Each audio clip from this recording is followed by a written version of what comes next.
का स्वागत है और मैं आपसे मुखातिब हूँ समीर अब्बास। ये बात सही है कि समाज में एक महिला का स्थान सबसे ऊंचा है, लेकिन अगर वो शिक्षा हासिल कर ले, तालीम हासिल कर ले तो बहुत कुछ हासिल कर सकती है।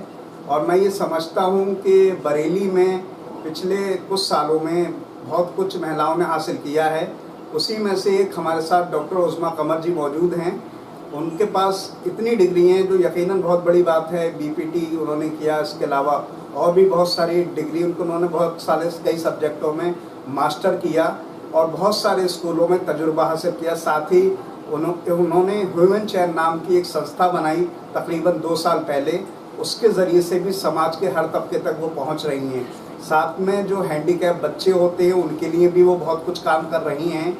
लेकिन एजुकेशन से क्योंकि जुड़ी रही, बहुत सारे स्कूलों में उन्होंने पढ़ाया और यही वजह है कि आज उन्हें तेलंगाना में पढ़ाने का, अपना जो एजुकेशन है, जो उनका दायरा है उसको बढ़ाने का और अपना जो इल्म है उसको और लोगों तक पहुंचाने का मौका मिला। और तेलंगाना की एक ऐसी चैन के ज़रिए, एक ऐसी संस्था के ज़रिए जिसके तकरीबन 100 स्कूल हैं और 200 स्कूल और भी हैं जिसमें उन्हें काम करने का मौका मिला है।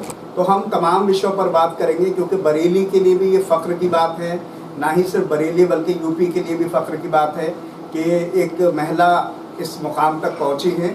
और उनसे हम तमाम विषयों पर बात करेंगे। साथ ही और भी बहुत सारी चीज़ें वो करती हैं, बहुत सारी संस्थाओं से जुड़ी हुई हैं, तमाम चीज़ों को समझने की कोशिश करेंगे।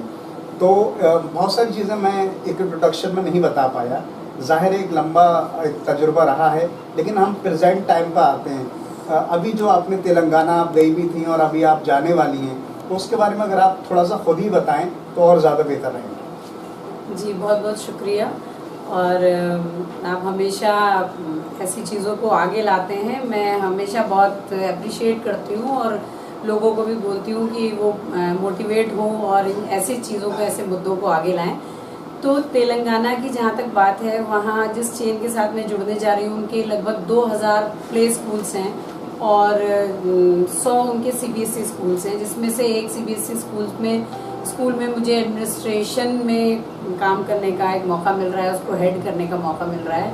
तो बस चाहती हूँ कि आप सब लोगों की दुआएं रहें जिससे मैं बरेली का नाम और अपने सूबे का, यूपी का नाम साउथ में भी जाके रोशन कर पाऊँ।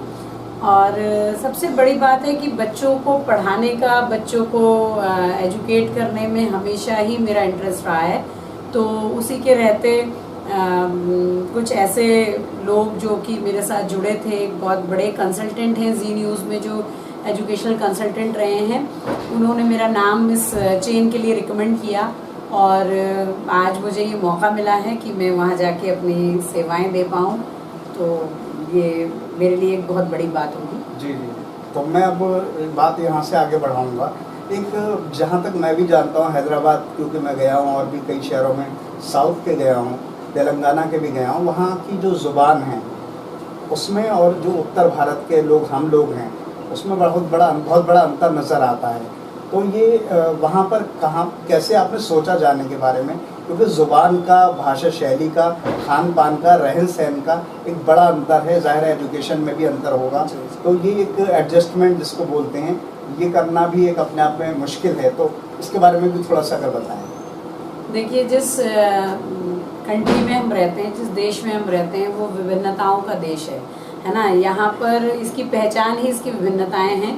तो और एक टीचर के लिए, एक एजुकेशनिस्ट के लिए या एक सोशल वर्कर के लिए हर वो चीज़ जो उसको नए तजुर्बे दे, जो लोगों से मिलने के मौके दे, उसको वो अवेल करना चाहता है। और ऐसा ही मुझे लग रहा है कि ये शायद मेरे लिए एक बहुत ही सौभाग्य का विषय है।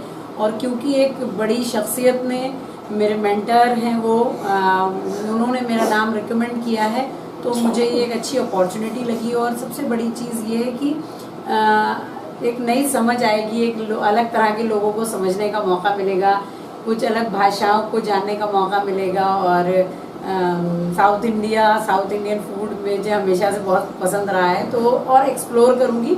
तो मुझे लगता है कि शायद ये मेरे लिए एक बेटर अपॉर्चुनिटी है।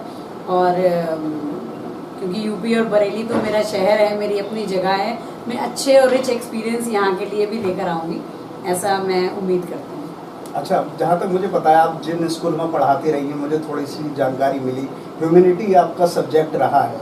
तो जहाँ आप अब तेलंगाना जा रही हैं, वहाँ किस तरह की आप एजुकेशन देंगी बच्चों को, और बाकी और भी चीज़ें आप वहाँ सिखाएंगी, क्योंकि आप बहुत सारी सब्जेक्टों में आपने अपनी मास्टर किया है और चैन भी चलाती हैं जो समाज के तबके तक पहुँच रही है। डिसेबल बच्चों के लिए भी बहुत कुछ कर पाती हैं, तो थोड़ा सा उसके बारे में भी बताइए, क्योंकि ह्यूमैनिटी आपका सब्जेक्ट है। देखिए, मैं बेसिकली तो मैं साइंस से हूँ और मेडिकल साइंसेज में भी मेरा मतलब इंटरफेरेंस रहा है, मैंने कोर्सेज किए हैं। लेकिन ह्यूमैनिटीज़ में साइकोलॉजी मेरा सब्जेक्ट बना, क्योंकि वो भी मुझे उसी से डेवलप हुआ, मेरा इंटरेस्ट चाइल्ड डेवलपमेंट से, कि बच्चों के साथ मैं काम करना चाहती थी, तभी मेरा चाइल्ड साइकोलॉजी और साइकोलॉजी में इंटरेस्ट आया और मैंने अच्छे स्कूल्स में साइकोलॉजी पढ़ाई और मेरा दिन ब दिन उसमें इंटरेस्ट बढ़ता गया और मैं उसमें डिफरेंट रिसर्चेस करती रही, डिफरेंट तरह का एक्सपीरियंस लेती रही। तो बच्चे सब जगह एक होते हैं और बच्चे एक वो वजह है, बच्चे आपको बेसिकली इंसानियत सिखाते हैं, बच्चे आपको शेयरिंग केयरिंग सिखाते हैं, बच्चे आपको बिना सेल्फलेस लव जिसे कहते हैं वो आपको बच्चों से सीखने को मिलता है। तो बच्चे चाहे किसी प्रदेश के हों, किसी देश के हों, किसी जगह के बच्चे बच्चे होते हैं। और वहाँ भी मैंने कहा कि मैं क्या सिखाऊंगी और शायद सीखूंगी ज़्यादा वहाँ के लोगों से, वहाँ के बच्चों से और वहाँ के एनवायरनमेंट से। तो ये एक नया एक्सपीरियंस होगा और मुझे लगता है कि मैं बहुत ज़्यादा एंजॉय करने वाली हूँ इस चीज़ को। और डिसेबिलिटी की जहाँ तक बात कर रहे हैं, तो चिल्ड्रन विद डिसेबिलिटीज़ भी एक उनकी हम डिसेबिलिटी को अगर साइड कर दें तो वो भी बच्चे ही हैं और हमारा ये एक ड्यूटी बनती है कि हम उनको अपने साथ इंक्लूड करें, हम उनको इस जो समाज है उसके साथ जोड़ें और उनकी भी उनकी अधिकार है वो उनको दिलाएं, जो उनकी इम्पोर्टेंस है वो दिलाएं, उनको सिर्फ हम एक ऑब्जेक्ट ना समझें। इसी को ध्यान में रखकर हम बरेली में भी एक प्रोग्राम चला रहे हैं जिसके बारे में भी अभी बात करेंगे। तो अभी तो फिलहाल यही है कि बस बच्चों के लिए काम करना है, वो किसी भी तरह के किसी भी जगह के बच्चे। बस एक आखिरी बात जानना चाहता हूँ, अगर कुछ और आप वहाँ की तेलंगाना के भविष्य के लिए कुछ प्रोग्राम फिलहाल आपने जहन में अपने तैयार किया है, खाका तैयार किया, तो बता सकते हैं? उसके बाद हम जो विषय आपने अभी बताया उस पर हम बात करेंगे। देखिए, मेरी अभी कोई स्पेसिफिक प्लानिंग नहीं है, क्योंकि अभी पहले मुझे वहाँ जाके एडजस्ट होना है, मुझे लोगों को समझना है, उन लोगों में को देखना है वो मुझे कितना एक्सेप्ट करते हैं। तो पहले लोगों की एक्सेप्टेंस देखना है, बच्चों की एक्सेप्टेंस देखना है, एक एक्सपोजर लेना है एनवायरनमेंट का, बहुत सारी चीज़ें उसके बाद ही डिसाइड होंगी। हाँ, बस ये है कि जाना है, एक्सपीरियंस लेना ही है, अभी कोई ऐसा कि नहीं सेटल होने का या वहीं पर रुक जाने का कोई इरादा नहीं है, क्योंकि मेरा जो यही मेरा जन्म स्थान है। तो फाइनली जो प्लानिंग्स हैं वो तो अपनी जगह के लिए हैं, लेकिन देखते हैं कि क्या ऊपर वाले ने, डेस्टिनी ने क्या प्लानिंग्स की हैं, क्या होता है आगे। अब हम थोड़ा सा आगे बढ़ेंगे। बरेली में आप बहुत सारी संस्थाओं से भी जुड़ी है, खुद की भी एक संस्था काम करती है, आप एक प्रोग्राम चला रही हैं स्टैम्प जो 20 घंटे का है पूरा। अगर आप थोड़ा सा मोटा मोटी आप पहले उसके बारे में खुद बताएं, उसके बाद हम उससे जुड़े हुए कुछ सवाल हमने तैयार किए हैं जो आपसे पूछें। देखिए, ये ह्यूमन चेन और वन टीचर वन कॉल का एक मिला जुला मुहिम है, एक कंबाइंड एफर्ट है, जिसमें हम टीचर्स को ट्रेन करते हैं, एजुकेटर्स को ट्रेन करते हैं, ट्रेन द ट्रेनर करके ये प्रोग्राम है। उसका नाम समग्र सामर्थ्य है, क्योंकि गवर्नमेंट ऑफ इंडिया अब इंक्लूजन पे काम करने को कह रही है टीचर्स से, कि हर बच्चे को शिक्षा का अधिकार है, आप सब बच्चों को एडमिशन लीजिए। ये बहुत अच्छी पहल है जो हमें शिक्षा के अधिकार के तहत लागू की गई है, राइट टू एजुकेशन। लेकिन हम कितना तैयार हैं उसके लिए, एक टीचर कितना तैयार है उसके लिए, कितनी व्यवस्थाएं हमारी ठीक हैं, कि कितने स्पेशल एजुकेटर्स हैं जो विशेष शिक्षक होते हैं जो इन बच्चों को पढ़ाने के लिए खास तौर पे होते हैं। तो उसके लिए जब हम इंक्लूजन की बात करें तो हमें बहुत ज़रूरी है कि हम अपने हर टीचर को भी ट्रेन करें, क्योंकि मेरा स्पेशलाइजेशन है मल्टीपल डिसेबिलिटीज़ में दिल्ली यूनिवर्सिटी से, और मुझे पता है कि एक टीचर को, एक थेरेपिस्ट को क्या क्या प्रॉब्लम्स आती हैं इन बच्चों के साथ डील करने में। वो चाह के भी बहुत कुछ नहीं कर पाता, क्योंकि वो ट्रेंड नहीं होता, वेल इक्विप्ड नहीं होता। तो ये हमारा एक अवेयरनेस और सेंसिटाइजेशन का प्रोग्राम है जिसको बहुत अच्छा रिस्पांस मिल रहा है। आज हमारी 3rd क्लास थी, या उसकी हम 2 क्लासेस और कर चुके हैं। हर सैटरडे को ये हमारा 1 घंटे का प्रोग्राम चलता है। अभी तो वो FB लाइव था, उसके बाद हम ये जूम पे, गूगल मीट पे सेशंस करेंगे। हमेशा हमारे साथ 1800 से 2000 तक टीचर्स जुड़ते हैं। ये यूपी के नहीं, यूपी के बाहर हरियाणा और बिट्स प्लानिंग तक के जो हमारे साथ लोग हैं। बहुत सारे पेरेंट्स नोएडा से जुड़ते हैं जो कि अपने बच्चे के बारे में जानना समझना चाहते हैं। तो ये एक अप्रोच है हमारी, एक कोशिश है जिससे शायद हम लोगों तक जिनको हमारी स्किल्स की ज़रूरत है, जिनको हमारी नॉलेज की ज़रूरत है, उन तक पहुंच पाएँ। और ये पूरी तरह से वॉलंटरी प्रोग्राम है जिसमें हम लोग कोई चार्ज नहीं करते।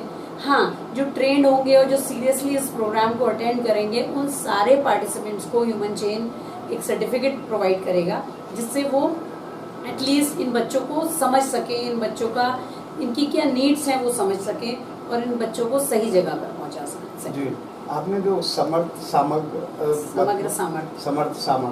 मैं इसके बारे में थोड़ा सा एक सवाल और करना चाहता हूँ। जो टीचर आप बता रही हैं कि आपने उनको समझा रही, पढ़ा रही हैं, जो भी चीज़ें, तो वो जो टीचर हैं वो किस टॉपिक को लेकर आगे लोगों तक पहुँचें, और साथ में ये भी है कि क्या इसमें जो डिसेबल बच्चे हैं उनको भी कहना चाहिए, जिसको टारगेट ऑडियंस बोलते हैं, क्या कुछ मकसद उस तरफ भी है? बिल्कुल वही हमारा मकसद है, क्योंकि हमें उनके वेलफेयर के लिए काम करना है। हमें ये इसलिए करना है कि उन तक उनके लिए जो अवेलेबल फैसिलिटीज़ हैं वो पहुंच पाएँ, उन तक वो सारी एजुकेशन जो उनका अधिकार है वो पहुंचे। तो इसमें हमारी टारगेट ऑडियंस जो है वो एडुकेटर्स हैं और parents of children with special needs हैं। तो ये, और वैसे तो कोई भी कर सकता है जिसे इस फील्ड में इंटरेस्ट है, लेकिन इसका मकसद ये है कि आप उस बच्चे की ज़रूरत समझ पाएँ। वो बच्चा आपसे क्या चाहता है, वो स्कूल आ रहा है तो वो क्यों आ रहा है ना। हो सकता है उसे डिग्री, डिप्लोमा या उसको सर्टिफिकेट्स की ज़रूरत ना हो, लेकिन उसे एक सुनने वाला चाहिए, उसे दोस्त चाहिए, उसे एक टीचर चाहिए जो उसकी बात को समझ सके। तो हमारी पूरी की पूरी कोशिश ये है कि हम हर उस बंदे तक पहुँचें जो कि एक विकलांग, दिव्यांग बच्चे से संबंध रखता है, चाहे वो टीचर है, चाहे वो पेरेंट है, चाहे वो बच्चा खुद है या उसके साथ काम करने वाला कोई भी लोग है। तो हमारा टारगेट ऑडियंस बेसिकली वो है। बस मैं एक आखिरी सवाल जानना चाहता हूँ। ये बात हमेशा सामने आती है कि कई बार जैसे हम डॉक्टरों में जाते हैं तो पेशेंट जब अपनी बात बताता है तो लोगों पर ज़्यादा असर करता है। आपने डिसेबल बच्चों की बात की जिसकी आप बड़ी मेहनत कर रही हैं, लेकिन हम ये भी जानते हैं कि डिसेबल बच्चे सही होने के बाद अपने कैमरे पर नहीं आना चाहते, उनके पेरेंट्स नहीं आना चाहते। इसको लेकर बड़ी कोशिशें की जाती हैं, लेकिन उसमें बहुत ज़्यादा कामयाबी नहीं मिली है। तो ये भी पॉइंट भी है। तो इसको बेहतर करने के लिए आप क्या मैसेज, क्या पैगाम देना चाहते हैं? क्योंकि अगर वो बच्चा अपना दर्द बयान करेगा तो बहुत बेहतर रहेगा और बहुत बड़ा असर पड़ेगा। आप तो अपनी तरह से कोशिश करेंगे। देखिए, बिल्कुल आपकी बात सही है। इसमें थोड़ा सा प्रॉब्लम यही होता है कि लोगों की अप्रोच, जब तक बच्चे टीचर तक या हम लोगों तक पहुंचते हैं शायद बहुत डिले हो जाता है, क्योंकि 7 साल तक बेसिक डेवलपमेंट हम मानते हैं, मेडिकल साइंस ही मानती है कि जो बच्चे का बेसिक डेवलपमेंट होता है वो 7 साल तक होता है। अगर हम बात करें हियरिंग की, तो 3 साल के बच्चे से पहले अगर हम उसको प्रॉपर ट्रीटमेंट ना दें तो एक बार जो हियरिंग और स्पीच की प्रॉब्लम होती है वो परसिस्ट कर जाती है, वो रह जाती है। बहुत से केसों में ये देखा गया है।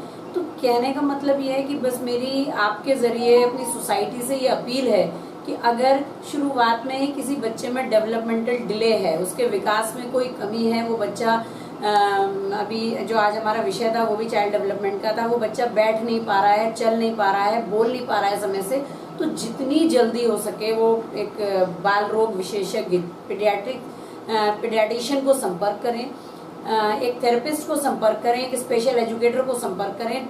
इंतज़ार ना करें कि सब जादू से ठीक हो जाएगा, एक दिन आएगा। सब हो सकता है वो बच्चा ठीक हो, लेकिन अगर उसमें थोड़ी सी कहीं प्रॉब्लम आ रही है तो उस समय रहते उसका निदान हो सके, उसकी जानकारी हो सके। क्योंकि अब डॉक्टर्स भी आपको गाइड करते हैं कि आप काउंसलर के पास जाइए, आप थेरेपिस्ट के पास जाइए।